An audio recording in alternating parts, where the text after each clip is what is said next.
ওই সমস্ত নেতাদের কথা মানা যাবে না। ওয়ালা তুতিউ আমরাল মুসরিফিন আল্লাযীনা ইউফসিদুনা ফিল আরদ ওয়ালা ইউসলিহুন। সেই সব নেতাদের আইন মেনো না, সেই সব নেতাদের কথা শুনো না যারা জমিনে ফাসাদ সৃষ্টি করে, যারা অন্যায় কাজ করে, গুনাহের কাজ করে, সংশোধনের কাজ করে না, ওদের হুকুম মেনো না, এসব নেতাদের আনুগত্য করো না। নিষেধ করেছেন কে? কে নিষেধ করেছেন? সুতরাং আইন মানতে হবে আল্লাহর, আর নেতা হিসেবে গ্রহণ করতে হবে আল্লাহর নবী জনাবে মুহাম্মদুর রাসূলুল্লাহ সাল্লাল্লাহু আলাইহি ওয়াসাল্লামকে। এই জন্য শান্তি যদি পেতে চাই তাহলে রব্বুল আলামিন বলেছেন কাতিলুহুম হাত্তা লা তাকুনা ফিতনাতুন ওয়া ইয়াকুনাদ দীনু কুল্লুহু লিল্লাহ।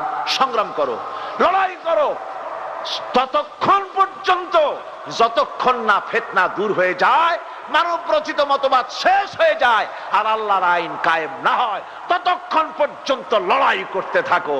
এই লড়াই করতে প্রস্তুত আছেন?